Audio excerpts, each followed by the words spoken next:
Welcome to Robert Bellissimo at the Movies, where we explore all things cinema. Today I am going to be doing part 3 of my exploration of the greatest movies of all time. I will leave the links to part 1 and 2 in the description box down below. For each video I do 4 movies, just like Letterboxd 4. So let's jump right into it. First one off the top. This time I'm definitely including some comedies. I know I got some criticism for not including comedies, which is a valid criticism in my other 2 videos. So I definitely have 2 comedies today. First one off the top is Some Like It Hot, which was released in 1959. This was directed by Billy Wilder. He wrote the screenplay with I.A.L. Diamond. It starred Marilyn Monroe, Tony Curtis, and Jack Lemmon. I'll read a brief synopsis. After 2 male musicians witness a mob hit, they flee the state in an all-female band disguised as women, but further complications set in. So I could watch this movie over and over again. I have it on Criterion, the Blu-ray on Criterion, and it's such a zany, farcical, crazy story, and it's absolutely hilarious with such memorable dialogue and moments, and everything about it is so memorable in the performances. Of course, one of the last line, well, nobody's perfect, after Jack Lemmon's character says to the great character actor Joe E. Brown, Osgood Fielding, and he says he wants to marry him. We all know this classic moment where, Osgood's been after Jerry, who goes by Daphne in drag. And of course, in the last scene when they're on the boat, he's convincing him that, you can't marry me, I can't have any kids. And Osgood has all these answers for everything. And then finally he takes off his wig and says, "I'm a man." And then Osgood says, "Nobody's perfect." It's classic dialogue. But this film was really, really ahead of its time in a lot of ways, and its exploration of gender fluidity, which no one in the late 50s talked about. And we really see that with the character of Jerry, who, these 2 broke musicians who are looking for work, and then they find out that one of the jobs that they could potentially get is only for they're tricked into thinking that they can get this job. But then they find out that it's an all-girl band, and then of course Tony Curtis is so, like, Joe wants to leave. Tony Curtis's character Joe immediately is like, as soon as he finds out, he's walking away. But if you look at Jerry doesn't even hesitate to say yes. He's like, well, we could do that. We could convince people that we're women, and he is so comfortable as a woman.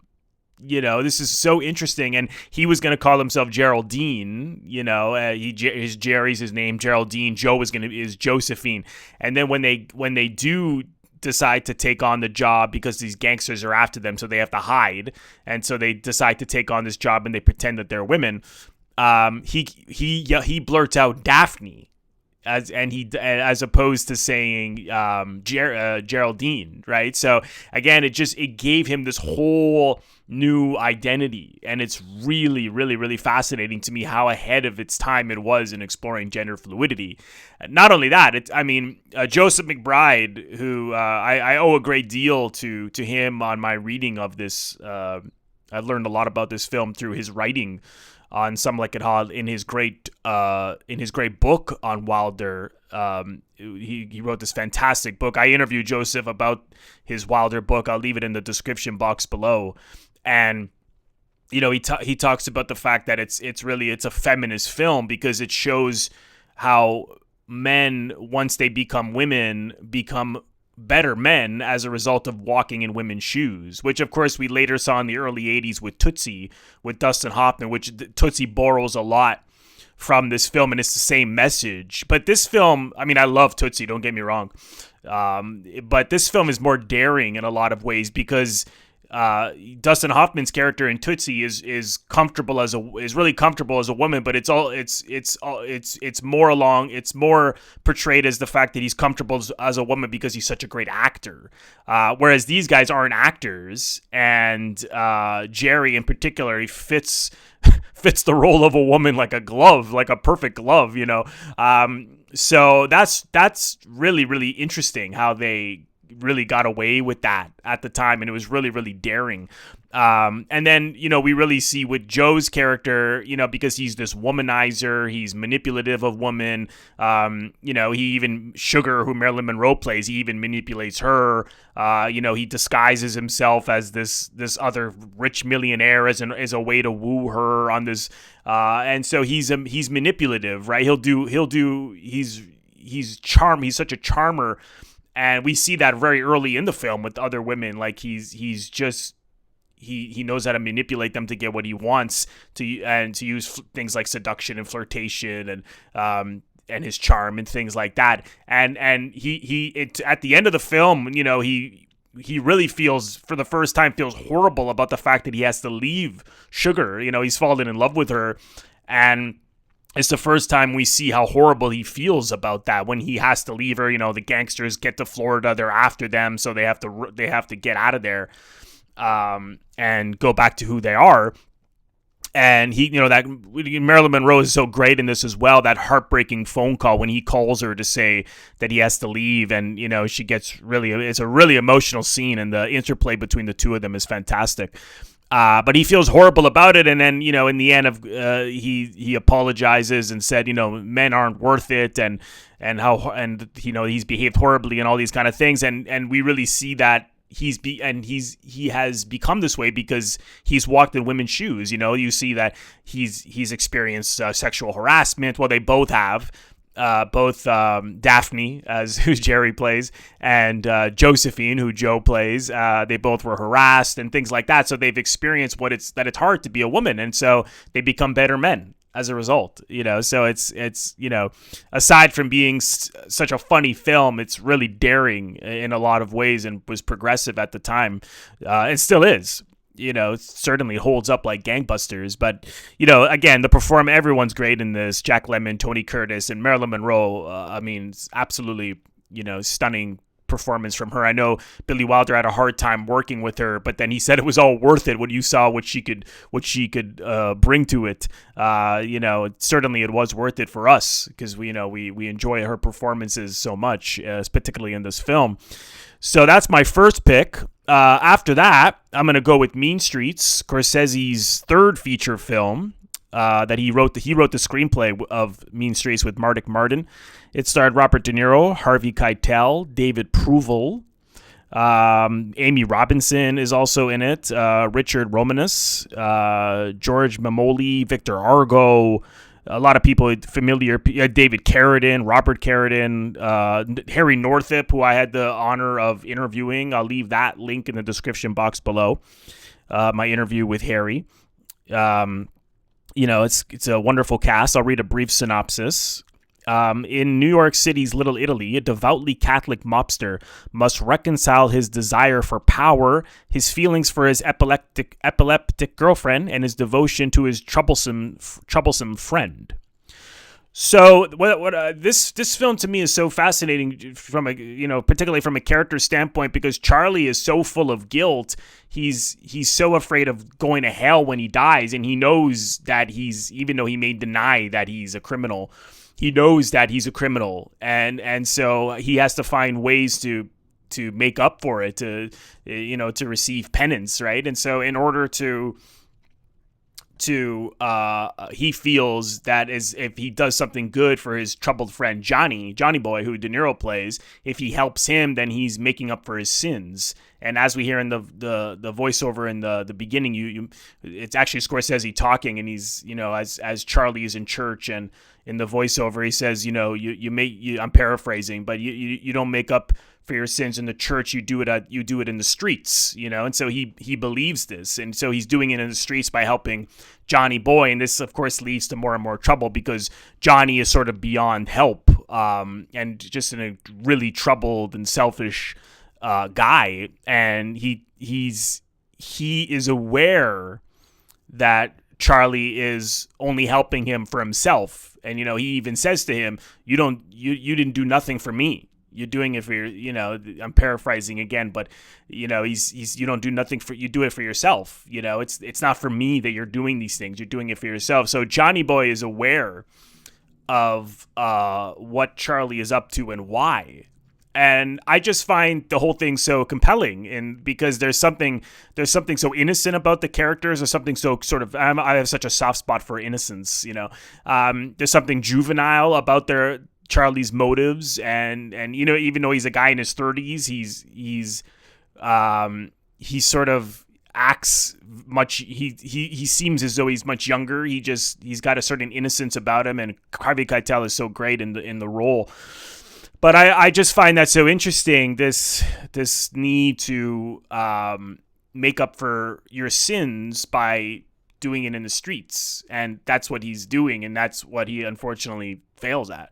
That this was, you know, a star-making big breakthrough for De Niro. I mean, my God, it's such a good performance. I was watching, there's a documentary, which you could see there's a really, really good documentary, which you could see on YouTube, that they made in the late 70s on Scorsese, called Movies Are My Life. And De Niro's in it, and they asked him, what did you think of your performance in Mean Streets? And he says, yeah, I thought it was okay. You know, he's so humble and modest, but my God, it's you know, this really, I mean, he had been in a number of films before this, but this really launched his career. And then he went on to do, of course, you know, Godfather 2 and Taxi Driver, and so many iconic films that came in the 70s and later in the 80s. But this was a big breakthrough for him, and every time I see it, I pick up on something new. And of course, the gritty style of the film, and it's hard to believe so much of it was actually shot in Los Angeles, but they did an incredible job of transforming Los Angeles into New York. But I mean, you feel as though you were there. You feel as though you can smell the hallways when you're in these tenement hallways, and you know, in this Lower East Side. When I went to New York, and for the first time, first thing I wanted to do was go right to the Lower East Side and go to these locations and go into the church, the Old St. Patrick's Cathedral, where of course Godfather was also shot. And you know, when I've gone since, I always try to make it out there to go into that church, and because the film is so special for me, you know, it really inspired me to become an actor. And again, I've seen it so many times, and it's just a film that's full of discoveries. So also, I have it on Criterion. I highly recommend getting the Criterion print. So Mean Streets, absolutely fantastic film. Let's go to Canada, baby, where I'm from. Going Down the Road, 1970. I absolutely love this film. I only first saw it when I started this channel 6 years ago. And I'll leave the link to my review in the description box below. Written by Donald Shebib and William Fruet. It starred Doug McGrath, Jayne Eastwood, and Paul Bradley. Two friends leave the picturesque yet rural province of Nova Scotia for the nightlife and culture of Toronto. They soon end up wistful and nostalgic about Nova Scotia, though, after finding out that Toronto isn't as fun as they'd hoped. So this actually has a lot in common with Midnight Cowboy. It's a great double bill. You know, these sort of guys going into the big city. And in the case of Midnight Cowboy, it's, you know, Texas to New York. In this case, it's Nova Scotia to Toronto, moving to the big city with these big dreams, and those dreams just get stomped on and absolutely crushed. And again, these are two, I love innocence, and two also innocent, kind of naive guys. But, you know, Peter, who Doug McGrath plays, you know, wonderfully plays, you know, he doesn't have much experience other than like working different labor kind of jobs, and he just walks into some office on Bay Street thinking he could get a job without any education, right? But he wants to do something. He doesn't know exactly what it is, but he wants to do something special. He wants to do something that makes him feel like he's gotten somewhere in life beyond what he knows in Nova Scotia. Whereas Joey, who Paul Bradley plays, comes along for the ride, also has ambitions, but he's you know, they get a job at a certain point, and they make more than what they're making in Nova Scotia. But again, it's similar kind of work where they're, you know, labor kind of job in a factory. And yeah, they're making more money, but it's not good enough to Peter, but for Joey, it's good enough. So, you see that tension between the two of them and where their dreams and ambitions lie. But it's produced by the National Film Board, and so Donald Shebib comes from that documentary background, like a lot of the NFB filmmakers did, and so that it has this documentary approach, and it's just absolutely stunning to look at. I mean, they did such the direction, the style, that documentary approach, that gritty style is like perfect for this kind of a story. And I just absolutely love it. I can't believe I only first saw it for the first time 6 years ago. But again, they get into their share of trouble and they have to leave, right? So it ends with them leaving and going and running away, without going into the details of the story and exactly why they have to run away. There's another film called Nobody Wave Goodbye that I also love, and it has a very similar ending of, a character in trouble and he runs away and it packs up in a car and runs off. So I find that very interesting. These characters with broken dreams and the only thing they know how to do is to run. So it's an amazing film. And if you're in Canada, you can see it for free on the, I believe it's on the National Film Board YouTube channel or on their streaming service. Highly recommend checking that one out. Going Down the Road, a marvelous film. Last one on the list, another comedy, another Elaine May film, The Heartbreak Kid, which was written by Neil Simon, actually, and it starred Charles Grodin, wonderful Charles Grodin, Cybill Shepherd, Jeannie Berlin. It also has a really, really good performance from Eddie Albert. Stunning. Doris Roberts is also in it. People will know her, of course, from Everybody Loves Raymond. I'll read a brief synopsis. A newlywed man on his honeymoon has second thoughts about his marriage and falls for a different woman. Yeah, that's exactly it. What's so compelling to me about this movie is Lenny, who Charles Grodin plays. Is like I guess it depends on where you're at in your life, because on the one hand, when I was much younger, I was always, even though he's doing these bad things, I was always on his side on the one hand. And I am to an extent, not as much as I was when I was younger, but yeah, I was on his side, but he gets into this really bad situation where he marries Lila, this woman he meets off the top of the film, before he knows much about her, and then on the honeymoon finds that he can't stand her, and then he basically makes the same mistake when he meets Kelly, who Cybill Shepherd plays, who's like this gorgeous blonde woman, and again, he wants to marry her before he knows anything about her, right? But he's going purely on looks. And when I was younger, I was more understanding. I was like, oh, okay, well, I can see why he wants to marry Kelly, because Kelly's so beautiful. But that was when I was more superficial than I am now, where I'm like, okay, looks aren't everything. You got to build a rapport and a connection and see if there's so much that goes into a relationship, see if the two of you are compatible.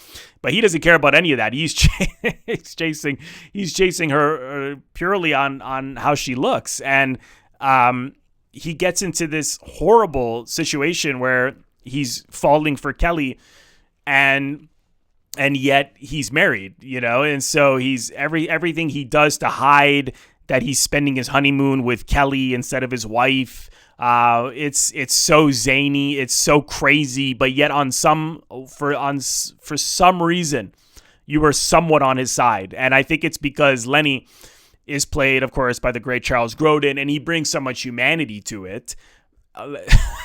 That you hate him and sort of like him at the same time. At least that's my experience.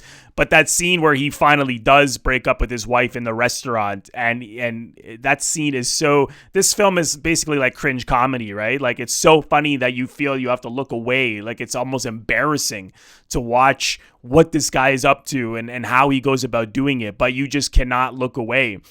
And that scene is played brilliantly by both actors, Jeannie Berlin, who is Elaine May's daughter, and Charles Grodin. I mean, they're both incredible acting in this scene. I mean, she is so heartbroken that she feels that she's going to throw up when he finally says that he's leaving her, that he wants out of the marriage, and his guilt. I mean, he feels horrible about what he's doing. And so I think if we didn't have that layer that Charles Grodin brought to it of his sense of guilt, I think you'd hate him a lot more. But he feels so horrible about what he's doing, but he certainly keeps doing it. And he certainly, as soon as the marriage is done, he moves right along and chases Kelly, right? So, but nothing will satisfy this guy, as we see at the end of the film, even though he gets Kelly, and he's got these great scenes with Eddie Albert, who can't stand him. Those moments, particularly when he towards the end of the film, when Mr.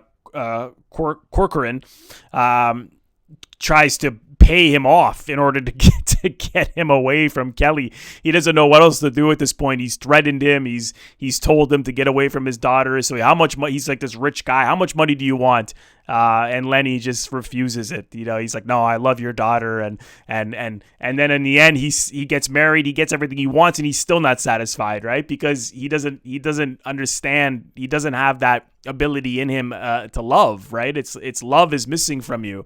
That's what's missing. You don't know these women. You're jumping into these relationships and for your own ego and superficial needs, and he's just like a big kid, basically, right? So Elaine May is so good at making movies about childish men. He's again, and there's a running theme in these four choices with most of them is like there's something innocent about him, and I sort of am attracted to that myself. And so, but again, it's the direction, the writing, the performances. I mean, I can watch. I watch this usually I saw it.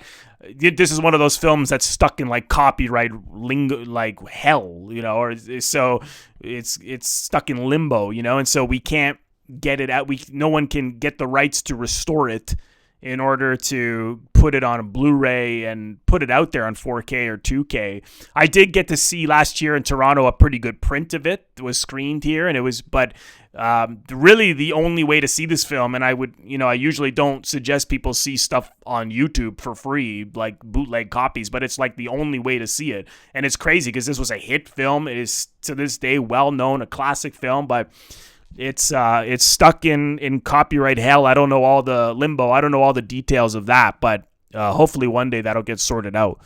But I've also reviewed this film. Again, I've reviewed all the films that I'm talking about here today, with the exception of Some Like It Hot. But I did do a written review of Some Like It Hot for Screenfish, which is a film magazine here, an online magazine here in Toronto. So I'll leave the link to that review in the description box below and everything else. So once again, comment below. Let me know what you think of these movies, for one thing. And second of all, comment with 4 of films that you feel are the greatest of all time. I would love to hear from you. So again, these choices are not the be all and end all. I'm not saying these are the 4 best films ever made, ever. I'm just saying out of all of the thousands of best films, we can never narrow it down to 4, but these are 4 of the best films of all time in my view. So, people have been commenting and sharing four films that they feel are the best. Comment with 4 more. I would love to hear from you. Thank you so much, everyone, for watching, and I will see you in the next episode.